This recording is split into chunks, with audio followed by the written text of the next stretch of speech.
जय सिया राम। धर्म, अर्थ, काम और मोक्ष, इन चारों की प्रधानता है मनुष्य जीवन में।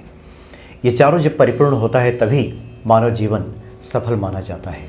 अर्थ के लिए तो व्यक्ति निरंतर प्रयासरत रहता है, लगा रहता है।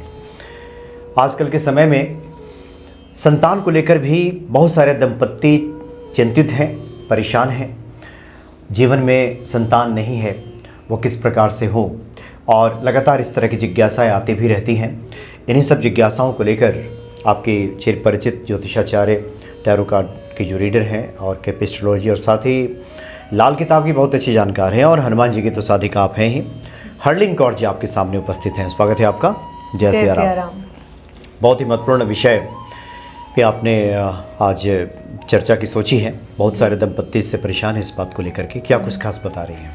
जी, संतान प्राप्ति जो है आजकल बहुत ज़्यादा मुश्किल हो गई है। वो एक रीज़न ये भी है कि आजकल की शादियां बहुत लेट होती जा रही हैं, जिसकी वजह से प्रॉब्लम्स जो है वो बढ़ती जा रही हैं। कईयों को नेचुरल जो है वो कंसीविंग में प्रॉब्लम आती है। कई लोग अगर मेडिकल हेल्प भी लेते हैं, डॉक्टर के पास भी जाते हैं, तो उनको आईवीएफ जो है ट्रीटमेंट बताया जाता है। तो कई बार क्या होता है कि आईवीएफ भी फेल होने की कगार में, और काफ़ी ऐसा महंगे, बहुत महंगे ट्रीटमेंट है।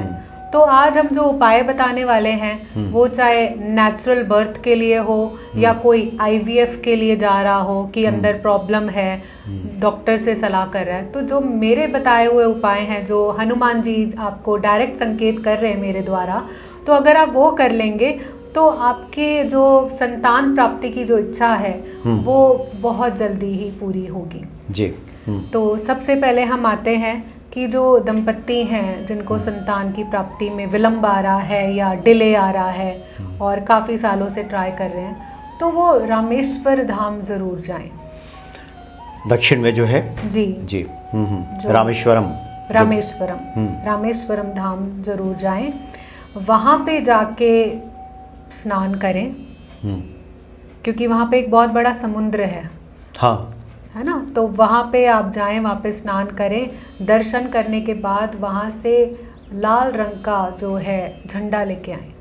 उसी स्थान से? जी, उसी स्थान से झंडा लेके आएं। और अपने घर के टॉप पे, अगर टेरेस है तो आप टेरेस के ऊपर लगा सकते हैं, या अगर आपका मान लो अपार्टमेंट है, फ्लैट है, एक ही फ्लोर है, तो आप अपने अपार्टमेंट की बालकनी के बाहर भी उसको लगा सकते हैं। लाल रंग का झंडा? लाल रंग का झंडा। अच्छा। तो इससे क्या है कि हमारे जो प्रोजनी, जिसको हम संतान बोलते हैं, उसकी पॉसिबिलिटी बहुत ज़्यादा हाई हो जाती है।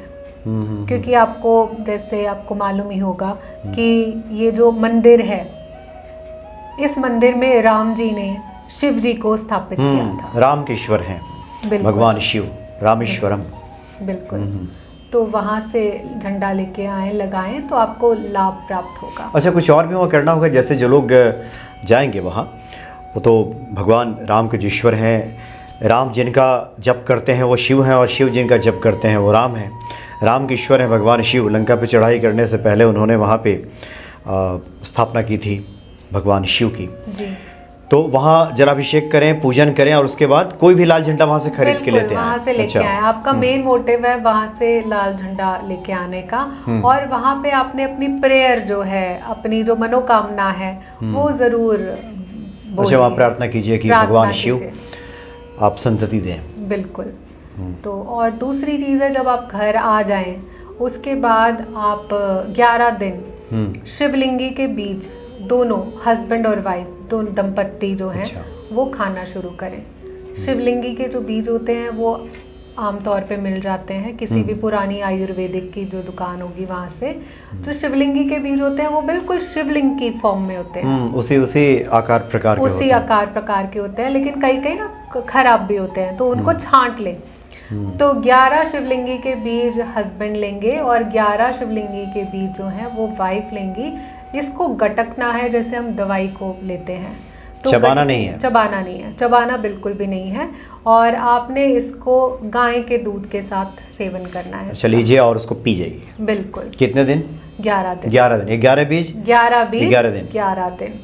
तो इससे जो है आपको काफ़ी ज़्यादा फायदा होगा। अच्छा, किसी भी कारण से अगर संतति में विलंब हुआ है तो ये बड़ा कारगर उपाय है। जी। और अगर आपको लगता है कि किसी दशा की वजह से या शनि की वजह से रिपोर्ट्स हमारी नॉर्मल हैं और हम कंसीव नहीं कर पा रहे, गर्भ रुकता नहीं है, टिकता नहीं है या मिसकैरेज हो जाता है, तो इस स्थिति में आपको क्या करना है, आपको शुक्रवार को 8 नंबर का लेदर का जूता लेना है। अच्छा। या लेदर की आप चप्पल ले सकते हैं। शुक्रवार को ये ध्यान रखिएगा कि आपको जो चप्पल लेनी है या जूता लेना है 8 नंबर का शुक्रवार को लेना है, और शनिवार को वो किसी गरीब को दान कर दें। 8 नंबर का? हाँ जी, अच्छा। 8 नंबर का वो जो जूता है वो दान करें तो आपको फ़ायदा होगा। और इसके साथ आपको जब आप दान करेंगे तो एक मंत्र ज़रूर बोलिएगा। वो मंत्र है ओम सूर्य पुत्राय नमः। अच्छा, ये भगवान शनि का ही मंत्र है जी।